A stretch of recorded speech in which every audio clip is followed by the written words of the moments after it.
Uma lua cheia que vai do céu ao inferno em segundos e volta. Vem aqui entender no céu que te acontece. É isso aí, fica com a gente aqui, aproveite as dicas, utilize isso a seu favor, mas nunca deixe de, precisando ver algo seu particular, marque a sua consulta com um profissional, né, para ler o seu mapa de nascimento, porque uma especificidade a gente só vê dentro do mapa de cada um. Ou ainda, se você quer aprender astrologia a fundo e não apenas com pinceladas na internet, procure fazer uma formação aqui com a gente na escola Carlos Holanda Astrologia. Participa do Holanda Verso, nosso clube cheio de vantagens, e dependendo da cidade em que você estiver, pode ser que você tenha acesso a um curso presencial, workshops como estes que a gente tem feito aqui no Rio de Janeiro. Entre em contato com a gente. Eu estou falando da lua cheia que vai transitar do último grau de Capricórnio para entrar em Aquário no dia 21 de julho de 2024. E é algo realmente muito interessante ver essa transição, porque não é uma transição de um signo para outro qualquer.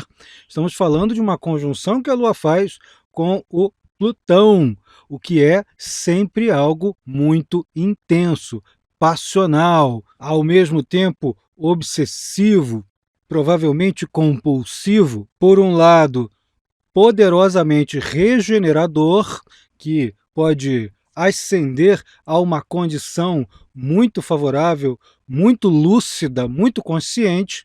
Por outro, pode ser aquela coisa com cara de vingança mesmo. Com exceção desse aspecto mais difícil da Lua, conjunção Plutão, e também da quadratura de Mercúrio com Urano, que são os dois aspectos mais tensos, fora que a Lua cheia é uma oposição de Lua com o Sol, né? Mas considerando isso, os demais aspectos desse mapa da Lua cheia estão bastante interessantes, favoráveis até. O que ocorre é que, como essa conjunção da Lua com Plutão e, consequentemente, a oposição que o Sol está fazendo com o Plutão, que é um aspecto muito tenso, muito rancoroso, digamos assim, para a atmosfera mental coletiva, a gente precisa ter alguns cuidados, porque, sendo um mapa de lua cheia, isso tende a se estender até a próxima lua nova, pelo menos, né, 14 dias. A lua nova que vem depois dessa lua cheia de Capricórnio-Aquário vai acontecer no dia 4 de agosto, ou seja, muitas das tendências iniciadas aí no dia 21 de julho vão se estender por vários dias, pelo menos os 8, 9 primeiros dias são ainda mais tensos no quesito erupções das coisas mais rancorosas e das memórias mais traumáticas, ou ainda das questões de imposição de poder, quem detém o poder, quem é que coage quem. É importante lembrar que indivíduos, tanto quanto instituições coletivas, como grandes empresas, países, organizações grandes, as que tiverem Plutão e a Lua conjuntos em algum ponto crucial do mapa, como o ascendente, o meio do céu, o Sol, a Lua, algum ponto que chame muita atenção, esse fator que é mais traumático pode realmente incidir com maior intensidade nessas condições. Traumático no sentido de que a gente pode ter que mergulhar muito a fundo em algo, desapegar de alguma condição que se considere, isso aqui é tão importante para mim, mas que tem que se afastar daquilo. Às vezes é justamente um processo de cura, de eliminação de algo que está nocivo, de correção de hábitos e de condições prejudiciais. Porém, por outro lado, pode ser também um levante, uma situação em que as coletividades entram em confronto. Até porque acompanhado dessa Lua está a quadratura de Mercúrio com Urano, que é esse aspecto tenso que fica dias 20, 21, 22 até o dia 23, muito ativos, né, muito intensos. Depois atenua um pouquinho, mas ainda deve ganhar um pouquinho só de prolongamento por conta de ser uma chave importante desse mapa da Lua cheia. Os aspectos difíceis de Mercúrio com Urano e às vezes também de Marte com Urano, no caso aqui é Mercúrio com Urano, podem incidir, podem coincidir com as falhas em transmissões de eletricidade, em sistemas de geração e de transmissão, principalmente transmissão de eletricidade e de sistemas de telecomunicações em vários âmbitos diferentes. É a hora em que os debates ficam tão radicais, tão difíceis de levar à frente, que é melhor as pessoas remarcarem para outro dia, se for possível. Bom, essa é a parte chatinha da lua cheia desse período. O resto todo é bastante favorável, é compensador.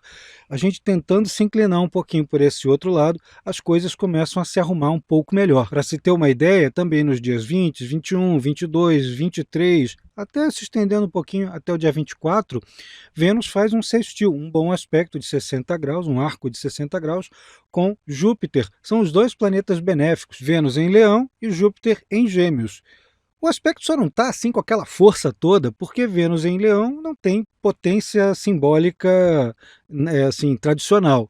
E nem o Júpiter em Gêmeos, porque o Júpiter em Gêmeos ele está em exílio. Mas ainda assim é um excelente aspecto porque ele é favorecedor de algum grau de diálogo. É um potencializador das pessoas criativas que buscam soluções e convergências. É um fator disseminador, né, um amplificador de possibilidades para que você possa divulgar as suas coisas mais originais, suas atitudes mais originais, suas ideias mais originais. Nessa virada de Capricórnio para Aquário, a Lua forma um bom aspecto com Netuno, que é um sextil, com Marte, que é um trígono, 120 graus, e tanto Marte quanto Urano estão recebendo bons aspectos de Sol e também formando bom aspecto com Netuno. Traduzindo todo esse astrologuês, as possibilidades favorecem essas saídas das atitudes de recuo, de timidez, de exagerada introspecção e uma gradativa transição para um grau melhor de extroversão, mas com lucidez, com a fala bem articulada. É claro que nem todo mundo reproduz isso ipsis literis, e algumas pessoas vão ter mais aptidão, né? Isso vai ressoar melhor com os mapas de algumas pessoas que vão assumir um pouco mais de dianteira, vão ter mais destaque por agirem de uma maneira mais abnegada, meio que em renúncia para algo, mas justamente por conta dessa atitude nobre, ganham uma certa atenção pública. Como a fase é perfeita para a gente jogar o nosso lixo psicológico fora, ou pelo menos reciclar esse lixo psicológico, né? Vale aí para a gente retirar aquilo que nos obstrui e que a gente fica retendo sem a menor necessidade na nossa vida prática, nas nossas condições sociais, sentimentais, né, psicológicas, e em se tratando de condições mundanas, né, coisas práticas do mundo físico, material, isso pode ser um verdadeiro estímulo para ações de cunho ecológico, de reciclagem, literalmente falando, né? Podem ter aí medidas ao longo desses 13, 14, 15 dias, medidas em várias partes do mundo que possam favorecer alterações em legislações, atitudes ou até organizações de grupos que se dedicam à melhoria de condições do meio ambiente. Isso se dá em função da natureza, né, simbólica de Plutão, que está ligado à morte e renascimento e, por conseguinte, a processos de reciclagem. O Plutão lida com um conceito que é não só o da morte e renascimento, mas o de ressurgir coisas que antes, aparentemente, estavam desaparecidas, mortas, mas que ressurgem potencializadas, fortalecidas. Então, medidas de reaproveitamento são muito bem-vindas em várias instâncias das sociedades ao longo de todo esse período. É isso aí, fica com a gente aqui, aproveite as dicas, utilize isso a seu favor, mas nunca deixe de, precisando ver algo seu particular, marque a sua consulta com um profissional, né, para ler o seu mapa de nascimento, porque uma especificidade a gente só vê dentro do mapa de cada um. Ou ainda, se você quer aprender astrologia a fundo e não apenas com pinceladas na internet, procure fazer uma formação aqui com a gente na Escola Carlos Holanda Astrologia. Participa do Holanda Verso, nosso clube cheio de vantagens, e dependendo da cidade em que você estiver, pode ser que você tenha acesso a um curso presencial, workshops como estes que a gente tem feito aqui no Rio de Janeiro. Entre em contato com a gente. Um beijo, até breve.